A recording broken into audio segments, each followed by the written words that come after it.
भोपाल से खबर जहां पर जगन्नाथपुरी ने बीना की युवती के परिजन से मिले सांसद प्रज्ञा ठाकुर ने पीड़िता के परिजनों को सीबीआई जांच का भरोसा दिलाया। सांसद प्रज्ञा ठाकुर ने अपनी सांसद से मिलने वाली वेतन में 1 लाख पीड़ित परिजनों को दिए। सांसद प्रज्ञा ठाकुर ने बयान दिया कि जो वेतन मिलती है उसको मैं कभी खर्च नहीं करती, मेरा वेतन ऐसे सदुपयोग के कामों में जाता है। सांसद प्रज्ञा ने आज पीड़ित परिजनों से भी मुलाकात की थी। वहीं मुख्यमंत्री शिवराज सिंह चौहान ने भी पीड़ित परिवारजनों से मुलाकात की। ये परिवार है, इसके बालिका बीए में पढ़ रही थी, आगे चल के कुछ अच्छा भविष्य था उसका, लेकिन वो आज इनके बीच में नहीं है। पिता इसके चाय की दुकान चलाते हैं, गरीब परिवार है, दिव्यांग भी हैं, तो निश्चित रूप से इतनी दूर आना जाना और तमाम सारे खर्च इस परिवार के ऊपर अचानक आ गए हैं। तो मैं मुझे जो वेतन मिलता है सांसद का, उस वेतन को मैं सन्यासी होने के कारण व्यक्तिगत जीवन में कभी उपयोग नहीं कर सकती। ऐसा सन्यासियों का नियम है।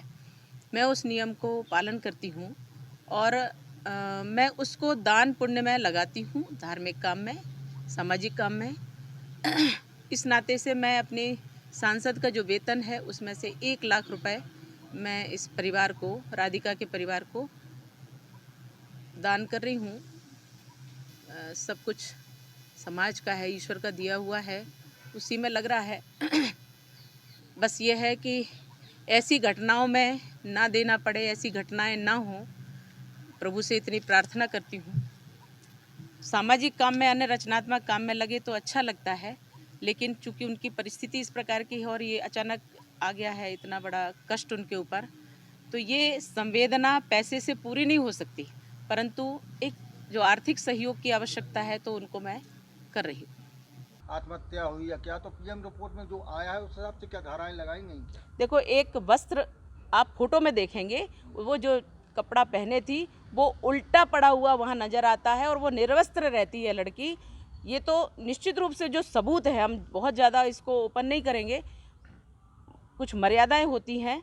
मैं सिर्फ इतना कहूँगी, उन फोटोग्राफ्स को देख के भी पता चल रहा है, अगर वहाँ की सीसीटीवी फुटेज निकाला जाए आसपास का और वहाँ का, तो निश्चित रूप से ये क्लियर हो जाएगा। लेकिन ना अभी सीसीटीवी फुटेज वहाँ दिखाए गए हैं, ना वहाँ कोई इस प्रकार का सहयोग किया जा रहा है। आज माननीय शिवराज जी, हमारे मुख्यमंत्री जी ने वहाँ चर्चा की है और ये सब अब जो प्रक्रिया है वो प्रारंभ होगी।